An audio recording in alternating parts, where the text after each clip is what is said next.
Hi, and welcome to the Serial Killers podcast. It's a podcast all about the pests, diseases and problems that affect arable crops. Each week we're going to do a deep dive into one of those particular problems. Hi Josie. Hello. So today's serial killer is powdery mildew, which is in some years you'll never see it, and then in other years it become a big problem. So its scientific name is Blumeria graminis, and that's the powdery mildew that affects most grasses. However, powdery mildew is one of these diseases that looks the same on every type of plant, but is actually a different type.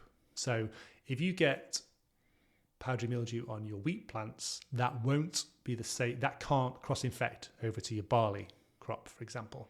No, they've all got different names, haven't they? Yeah, so they all start with this Blumeria graminis. They all got the same binomial scientific name, but there's something called a forma specialis, and that's what scientists give to the type of fungus that affects that. It'll only affect that type of plant. So they look the same. They've got the same biology. They've probably got very similar genes, but the forma specialis will only affect. So what's the one that will affect wheat, for example? Wheat is Triticum. Triticum after your triticum, and then I guess barley's hordy. Hordi. Yeah, so they're the forma specialis. So you don't need to worry about cross-contamination between crops, or importantly, you don't need to worry about contamination from weeds. So that's a good thing about powdery mildew.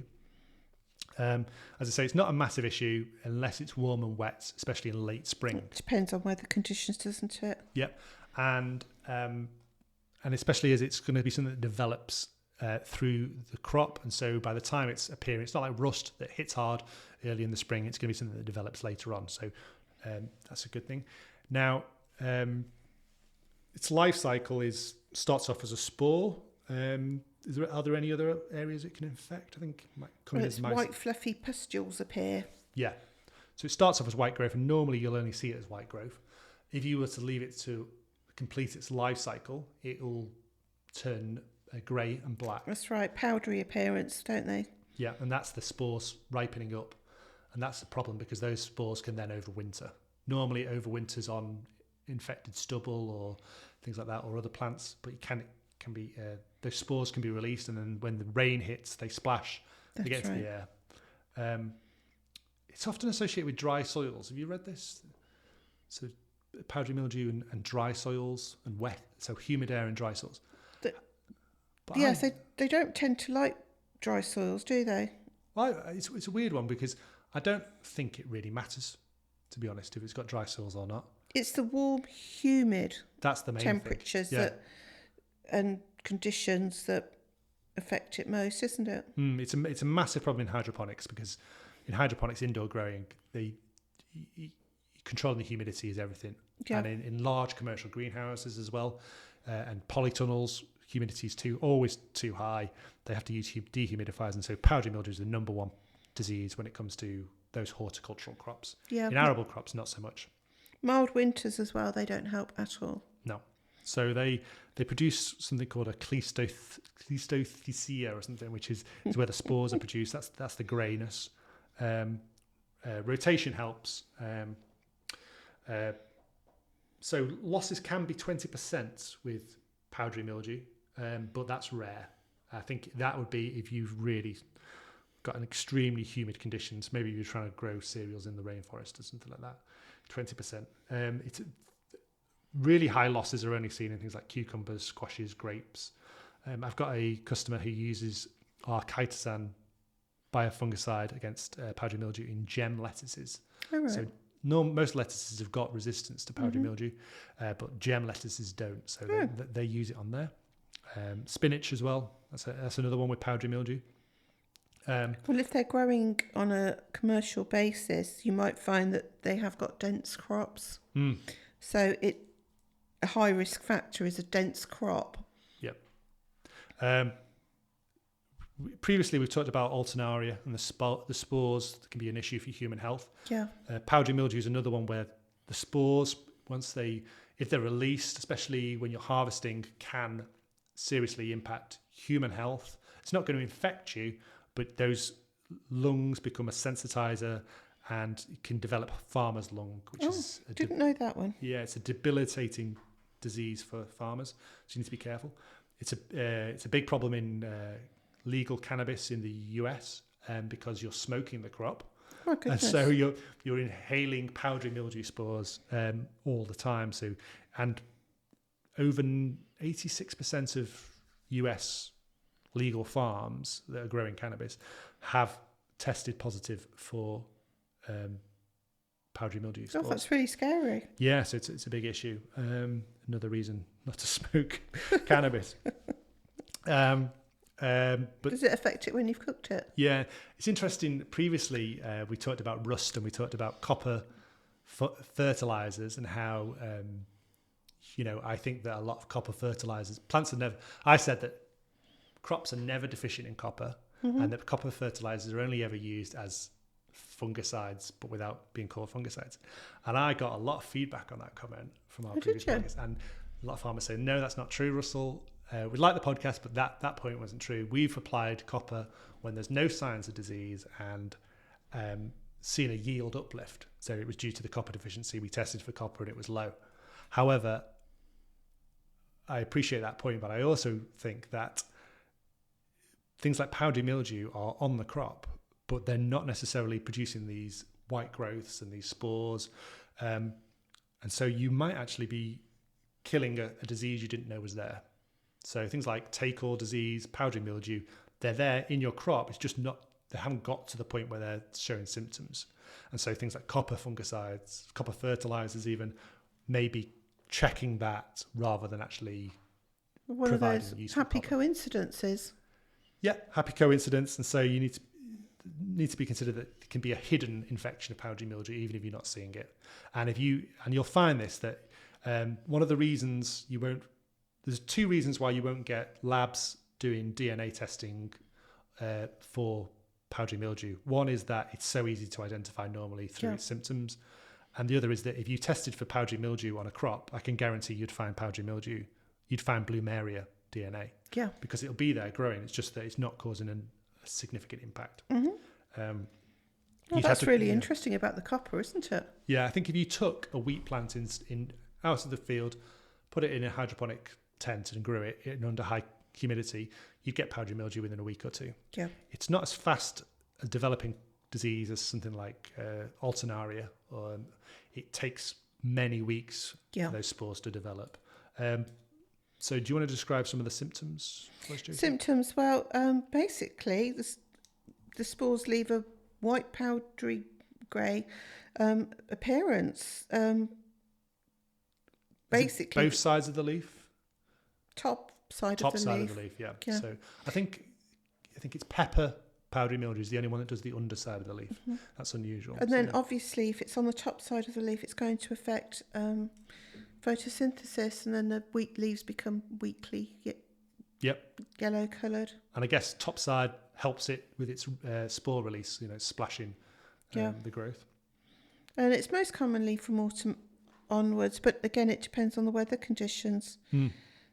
50 degrees Celsius is the optimal temperature, but it'll grow at any temperature really above 15. I think it likes cool because you're going to get the humidity when it's at cool. It doesn't need to be 95%. You see a lot of these when you read a book about arable diseases, you'll see 95% humidity for powdery mildew, but you got to remember that in the canopy, it's going to be humid. Yeah, it's not going to be dry, even if it's dry out above the canopy. That's right. But also, very interestingly, excessive nitrogen fertiliser can encourage it. Yes. Nitrogen fertiliser, without the other nutrients around it, like silicon and calcium, you're going to get leggy growth. It's also going to increase lodging and things like this. So you never want to put too much nitrogen on. And a lot of regenerative farmers are moving to more clever ways of applying nitrogen and the forms of nitrogen to make sure that the plant is resilient as possible. There are some resistance genes as well, aren't there? There's varietal resistance when it comes to powdery mildew. Yeah. There are some varieties that are resistant to powdery mildew, and these varieties have got the MLO gene. Right. Yeah. In fact, there are a few varieties, both barley and wheat, that are particularly susceptible. So they have all the beneficial effects, and we've got some in the lab because we have a grow tent specifically for powdery mildew because it's such an important disease for our customers in both hydroponics and in arable. So we grow these specially susceptible varieties, and so there are some that are more susceptible and there's some that are resistant. They've got those resistance genes in. When it comes to chemical control, there are a number of fungicides you can use. I think mancozeb is still authorized, even though it can cause goiter in humans if you get contamination and if you were to accidentally get some in you. No. Goiter is a horrible disease. Don't Google it. But there are other fungicides that you Goes can use. away and Googles it immediately. Yeah. And so you have to be careful with that. As we say, powdery mildew is going to be closer to harvest. And so that 30-day window that most fungicides have is going to be a restriction. So at Utrema, we use our chitosan biofungicide to control powdery mildew. It's a really good product for powdery mildew because it's a bioplastic that forms a layer over the surface of the leaf that stops spore spread. Oh, right. It's cationic, so it's positively charged polymer, natural polymer, and it seals those negatively charged spores onto the leaf surface, so preventing that. So it just repels it? Repels it, prevents the rain splash, and then it's not biocidal, so unlike normal fungicides which just actively kill the fungus, it actually gets the plant to kill the fungus. And powdery mildew, like rusts, is a biotrophic pathogen. So it tricks the plant into think it's not there by blocking the chitin receptors on the cell membrane. And what we do with chitosan is we just flood the plant with chitin and chitosan, and that activates the plant defenses. So sealing the spore lesions up and then getting the plant to attack it is how chitosan works. There are a couple of other modes of actions that we've investigated, but as we say, it doesn't have that fungicidal biocidal effect, and that's why it can be used right up until harvest, which is great. It's non-hazardous for use. It's highly concentrated. It's like a syrup. It looks like honey. All right. It doesn't taste like honey, but Don't go licking in fact, it anytime in now. America, they take it because it binds fats and stops people absorbing fats. So it's a weight loss substance. Oh, really? The And ones that make you poop yourself? Basically, yeah. I didn't want to say that, Josie. Oh, sorry, I said it. And I am not allowed to advertise it on Facebook because they say, you're advertising weight loss substance. And I'm saying, no, this is clearly, can somebody who's human please look at this advert because it's targeted at farmers. And they go, no, you're definitely selling a weight loss substance. And I'm going, please, can someone... Do you know what? That is a pretty horrendous way to lose weight, I must say. Yeah, but it's... I don't think it even works, but... Well, I think it does work, as in it binds everything together and then just disposes of it in a rather rapid fashion. Yeah. But, yeah. But I've been making chitosan for how long now? Maybe 7 or 8 years. And I am not as thin as a rake, let's put it that way. And I've ingested quite a lot of chitosan making it over the years. So not on purpose. It just happens to, you put your finger in your mouth when you... get some, do you mind if I just have a lick as I walk out? No, you're all right. So we say it's got allergic spores. One of the key things when it comes to powdery mildew is not to confuse it with downy mildew. Yeah.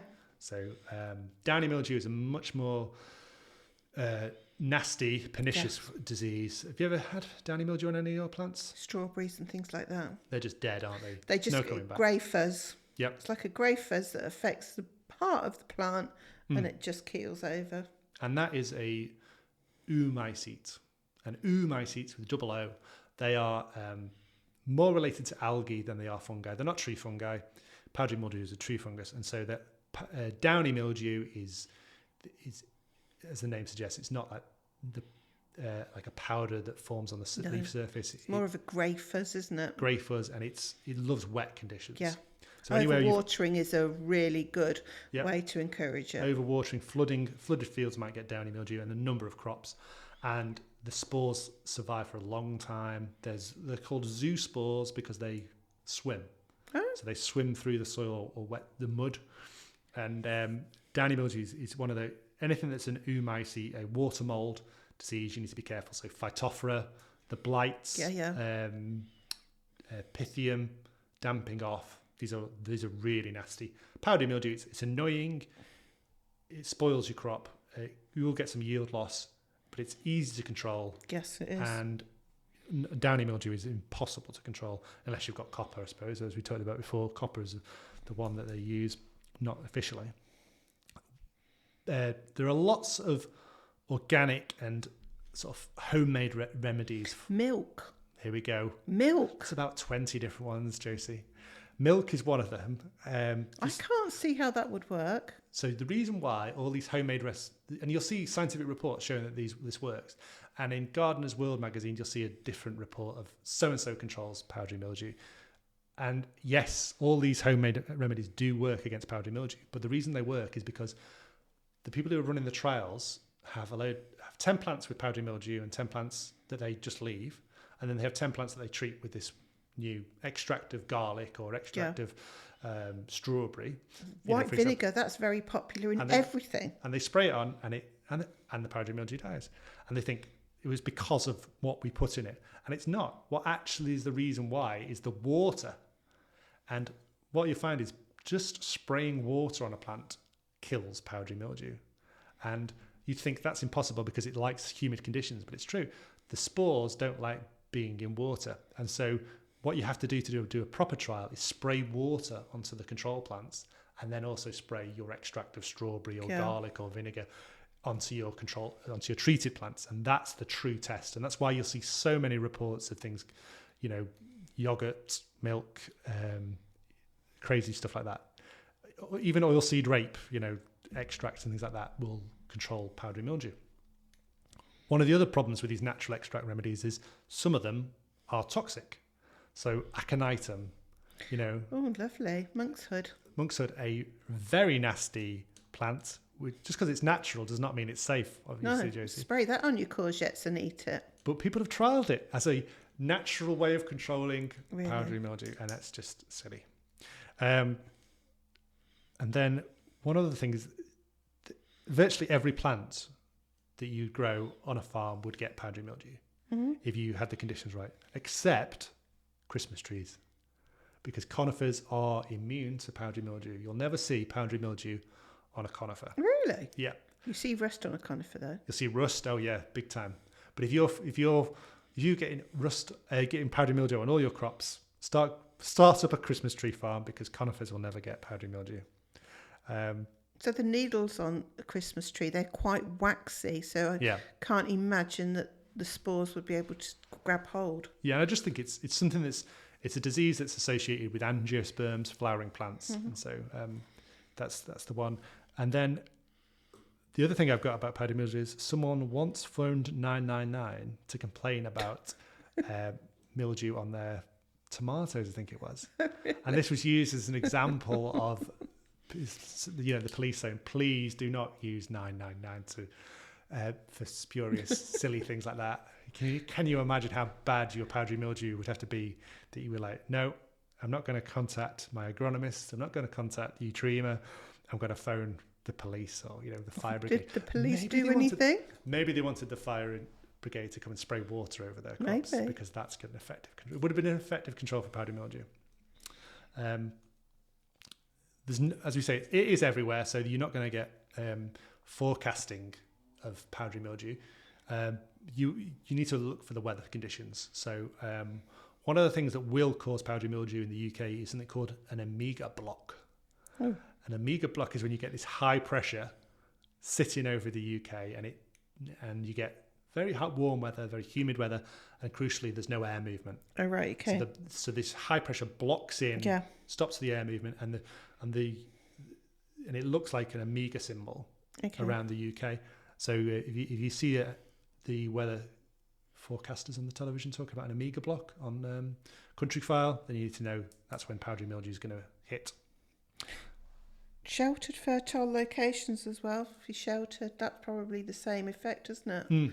If it's sheltered and nothing's moving. Yeah, drying it out.